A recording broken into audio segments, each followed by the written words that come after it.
బంగారం కొనుగోళ్లను కట్టడి చేయడానికి కేంద్రం సుంకాల అస్త్రం ప్రయోగించింది.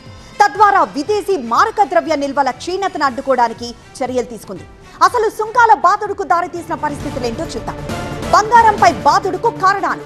దేశ ఖజానాకి భారంగా మారుతోంది పసిడి దిగుమతులు. ఏడాది కాలంలో 24% పెరిగాయి బంగారం దిగుమతులు. గత ఆర్థిక సంవత్సరంలో గోల్డ్ దిగుమతుల విలువ 6.75 లక్షల కోట్లు. ఏటా 700 నుండి 800 టన్నుల బంగారం దిగుమతి చేసుకుంటోంది భారత్. భారత్లో బంగారం వినియోగంలో దిగుమతుల విలువ 90%కి పైగానే. స్విట్జర్లాండ్, యుఏఈ, దక్షిణాఫ్రికా నుండి దిగుమతులు పెరుగుతున్నాయి.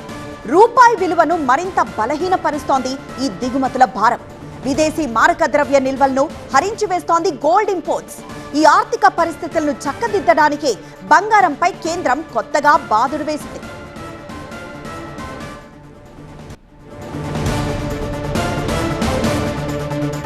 ఇప్పటికే బంగారం ధరలు భారీగా పెరిగాయి. 9% అదనపు సుంకంతో మరింత గోల్డ్ ధర కొండెక్కే ఛాన్స్ ఉంది. ఇప్పటికే హైదరాబాద్ లో 24 క్యారెట్ల బంగారం ధర 1,53,990 రూపాయలు. 9% అదనపు సుంకం కలుపుకుంటే ఈ ధర మరో 14,000 భారం. కొత్త సుంకంతో 10 గ్రాముల బంగారం ధర 1,67,990 రూపాయలు కానుంది.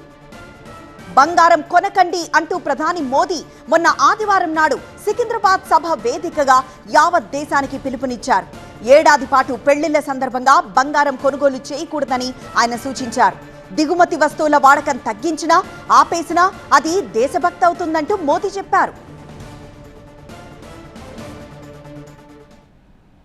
जब संकट आता था, कोई युद्ध होता था, तो लोग देश हित में सोना दान दे देते थे.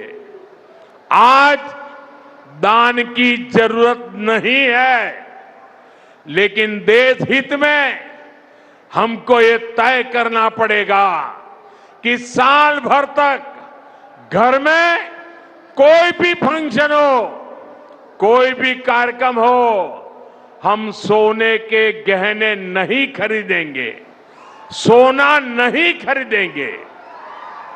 विदेशी मुद्रा बचाने के लिए हमारी देशभक्ति हमें चुनौती दे रही है और हमें इस चुनौती को स्वीकार करते हुए विदेशी मुद्रा को बचाना होगा.